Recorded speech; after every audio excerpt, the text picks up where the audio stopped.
expos, with more on the horizon for spring 2023.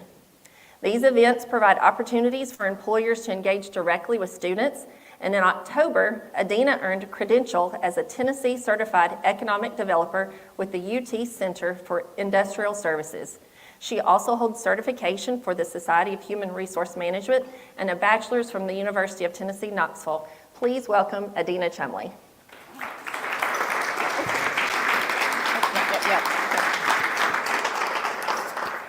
All right, got it, thanks. Mark, thanks. I don't know where you ran off to, but I thank Mark for the Mount Juliet Chamber and their team for being so supportive of Wilson Works since it started in 2020. Tracy's been a huge help to me. Rochelle, thank you. You're going to hear more about that in just a minute. But Wilson Works, so I'm a little bit curious in the crowd, how many of you actually are involved in hiring or you have employees you pay? Show of hands. Okay, good deal, very good deal. How many of you still have kids either in K-12 or in post-secondary, university track or whatever? Okay, very good.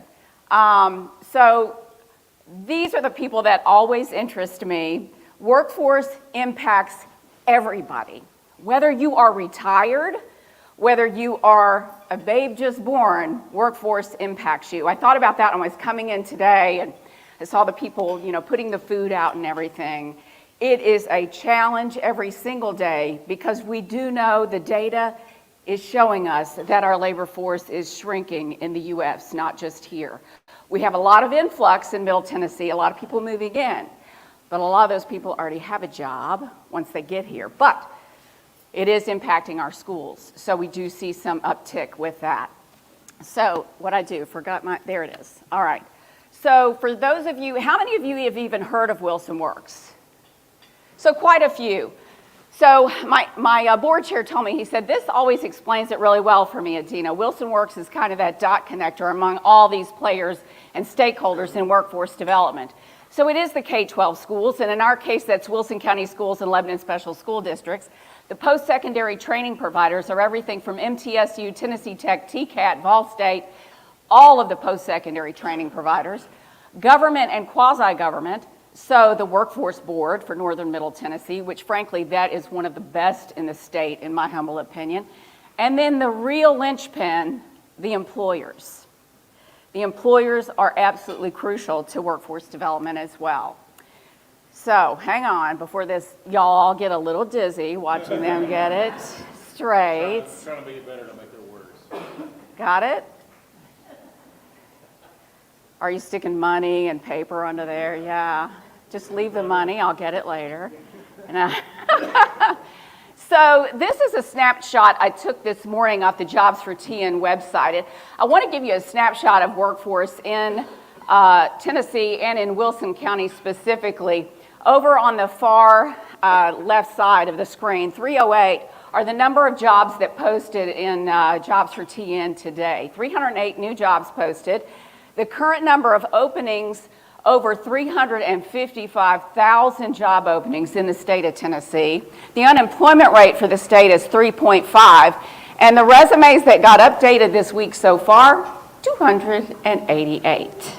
Not that many got updated, did it? Wilson County's November unemployment was 2.6, translates into 2,076 people who get an unemployment check in Wilson County. Not that many people. When I did a search on jobs in Mount Juliet and Lebanon, it came up about 6,270 on this site. And it does aggregate out of Indeed and some of the other online job posting sites as well. So this is a good illustration of what's going on with workforce. We have all these jobs, but we don't have enough people, enough heads to fill the jobs, right? I know this is hard for you guys to see, but Wilson County is the red line at the top. Labor market participation is important. We are outpacing the state and the nation on labor market participation. We were at 69% in October, or in December, and you can see the state was at 58.8, the nation at 61.9. So people are working in Wilson County, and of that 30%, give or take, who aren't working, it doesn't mean they're not working. It might mean they're entrepreneurial, which we all value. It might mean that they've gone to a one-income household. After the pandemic, we saw a lot of that, right? So it doesn't mean, you think, oh, 30%, what are those people doing? But people are actually very productive right now. We have seen a huge upswing in entrepreneurship. Now, what's going on with our commute patterns in Wilson County? There it is. According to the state, we have over 18,000 people who actually live and work in Wilson County. Look at how many go somewhere else to work. 48,000 plus. And then the inflow is over 29,000 that come into Wilson County to work. I always find these interesting.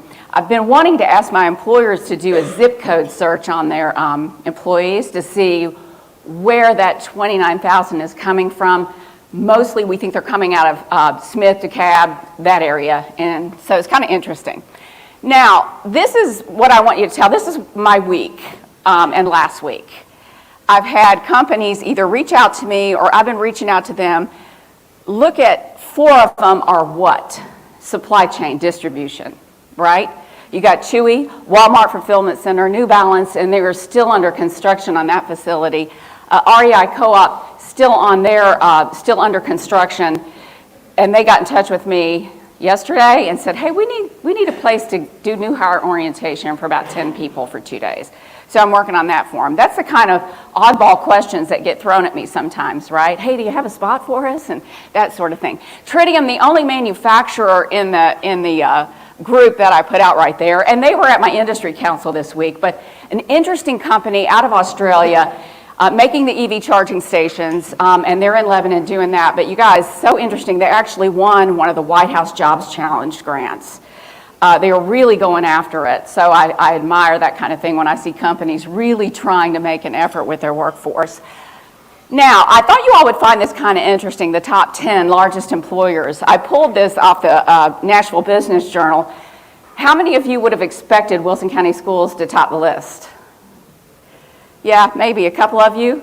But look at the other in the top 5. Supply chain, distribution, CEVA, Geodis, FedEx, and Amazon. Boom, boom, boom, boom. It's just incredible how much supply chain we have going on. And if you remember just a minute ago, I showed you that list. The top 4 were all supply chain. It's a big, big deal because of our location. So just kind of some interesting stats. The workforce pipeline in Wilson County, one of the most obvious is, of course, our K-12 schools. I work a lot with our K-12 schools. I'll tell you more about that in a minute. And our schools are growing here. I had a conversation, I was at the Nashville Chamber yesterday, and they said they've seen a drop in enrollment in Nashville schools, which is what we expect to happen long-term across the Southeast, is a drop in K-12 school populations. These are our other post-secondaries, most closely aligned around Wilson County, all very, very important to our talent pipeline, okay? Wilson County's graduation rate is very good, I think 96.3. This data comes from the Department of Education, and it's for the 2021 school year, okay? So their data lags a little bit, right? But I think that's a pretty, for 2021, think about that, we're technically still in the pandemic, but you were pulling out of it a little bit more for that school year. This was the number of students in Wilson County schools, and I can tell you, because I deal with Wilson County schools, we're now over 20,000 students in Wilson County schools.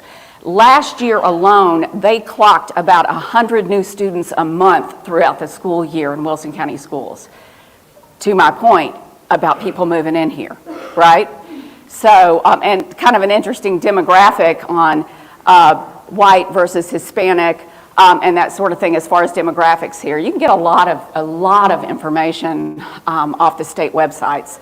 Post-secondary enrollment, and this is the thing that is frightening, a lot of the post-secondary training providers, is that we've seen a drop in, even here, in post-secondary student enrollment. So when they graduate, are they going to the TCAT? Are they going to the Vol State? Are they going to the MTSU or UT? So we've seen that ebb down a little bit in Wilson County, but not like some of the other areas of the state. So very, very interesting data. And why does that matter? Do you guys remember the drive to 55 under Haslam when he was the governor? It does matter for economic development reasons, for attracting industry. They do want to see what kind of skill sets and education your workforce has, so it does factor into that. Lebanon Special School Districts, this was their number 2021, but I know it's over 4,000 now, to my point about people keep coming here, and one of the reasons they do come are schools. Lebanon Special School Districts is like a level 5. They're doing really well with their numbers. But look at the difference with the demographics going to the Hispanic and Black versus the white. They have a more diverse student body at Lebanon Special School Districts. So one of the things that I work on a lot is aligning that talent, training, and employers. I host industry councils. This is one of the first things I got up and running within 6 months in Wilson County, comprised of construction, supply chain, and manufacturing. This picture came from last Thursday's meeting, and that was the state's Office of Reentry. Dr. Arnold came in and was talking about how the state has prioritized trying to help those folks coming out of prison find viable employment, training, getting them ready for the real world to reduce recidivism. And quite frankly, we need them in the workforce. That's just the truth. That's the bottom line. They did a great job. We had a great turnout. And oh, by the way, we got to introduce our new JECDB Executive Director, Corey Johns. He's in the audience with us, so we're glad to see you here. We are a good partner, and we basically turn into an existing industry program, right, for JECDB. It's a good marriage, if you will, to help support what they do.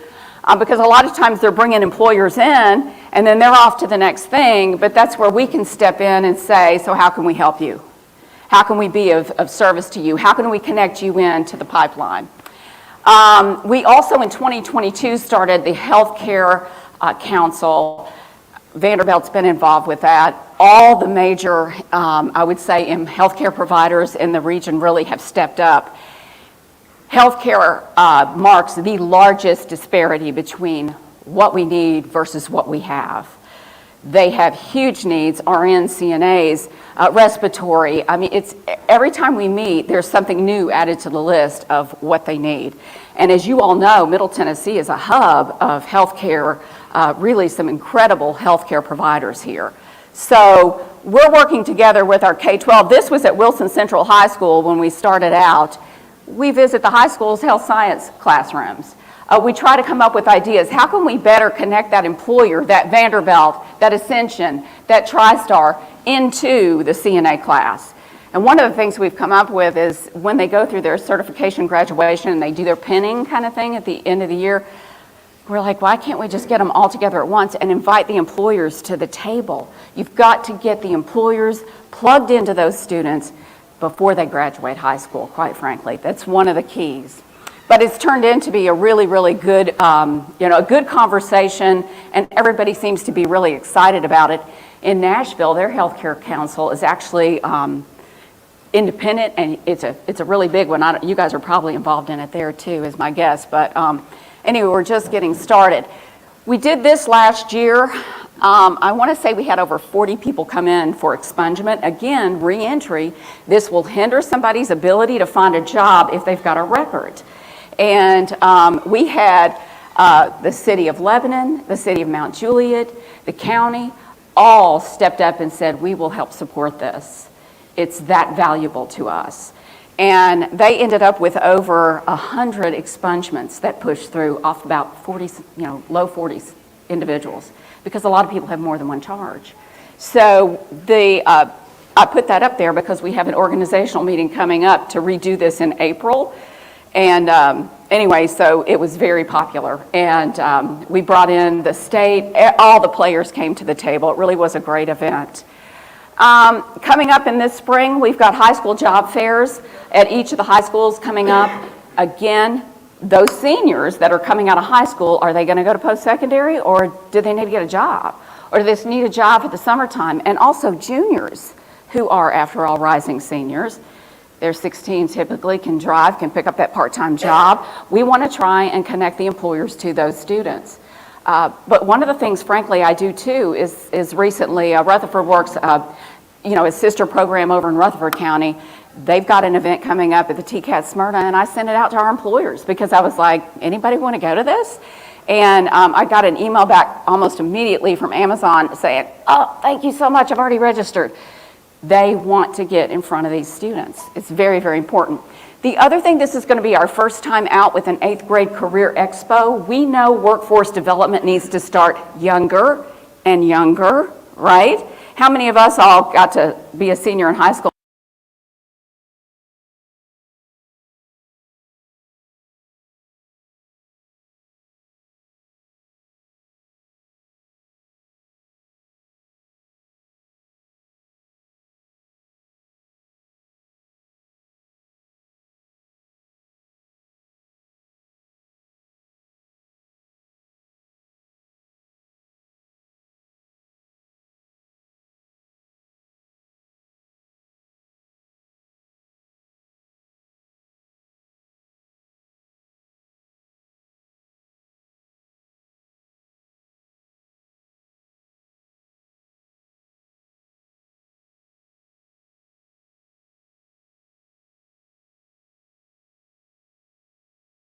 Is an easy one. You know, they can do pulse, how to lay an IV line, that kind of thing. So there's a lot they can literally come in there and do. And 8th grader is kind of a, you know, it's kind of an awkward age anyway. So anyway, we're looking at that in hopes that once these rising seniors step into high school, even if they've already chosen their courses, that they know, I'm going to shift. I'm going to go this direction instead. The truth is, you guys, high school today is incredible on what you can do and achieve by that senior year. And I tell you,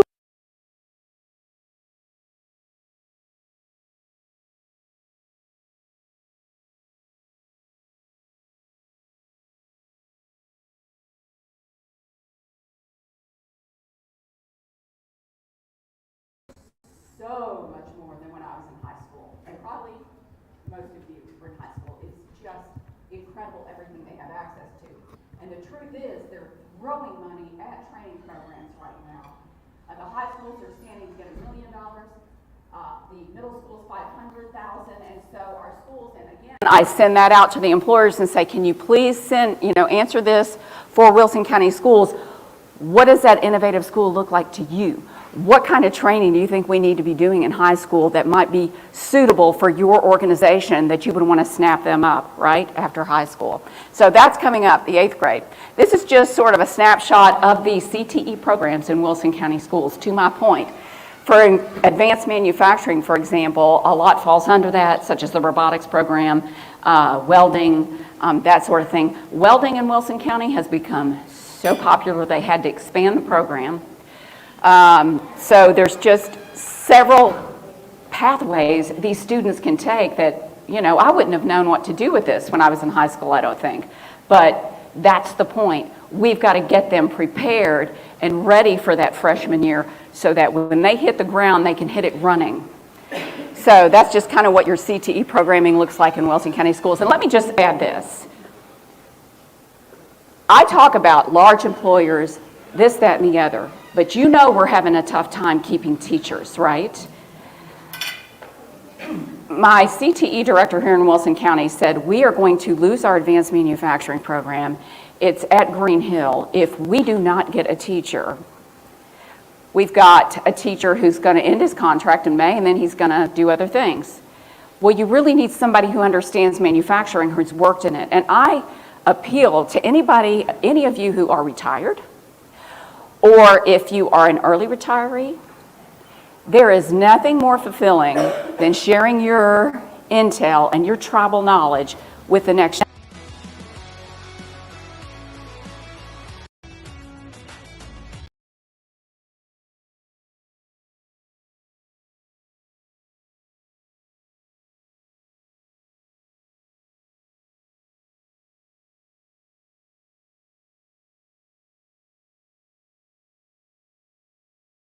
program in the state of Tennessee for teachers because we can't get enough teachers, right? Again, that labor force is shrinking. So we're trying to think outside the box and do anything we can to bait that hook and bring you in.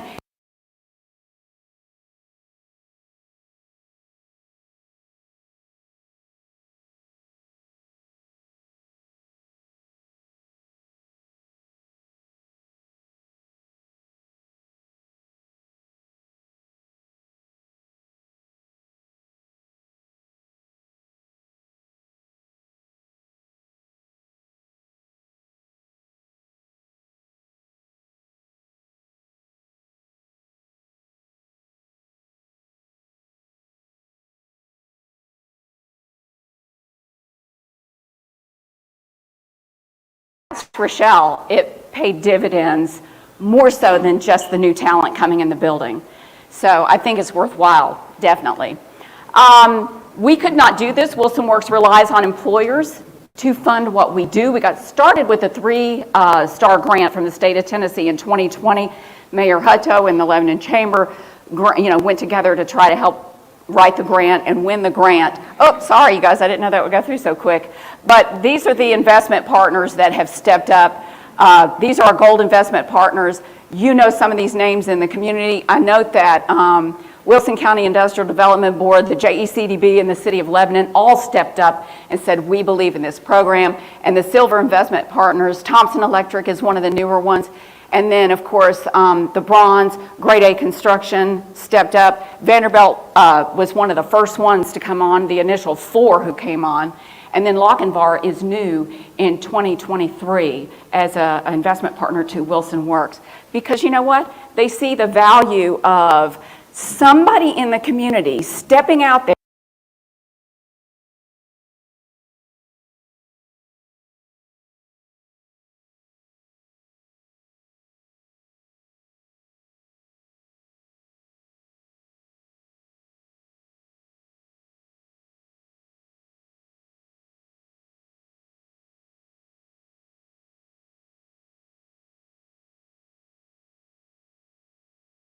The schools, the training providers, the employers, and our government players as well in workforce stakeholders. So there's a lot of conversations, a lot of, hey, could you do this? I feel like I'm a bit of a salesperson out there sometimes, but I love it. Our kids are worth it. Our community is worth it. We are lucky to be growing like we're growing, but how are we going to keep driving that message forward and pulling the workforce together as best we can to stay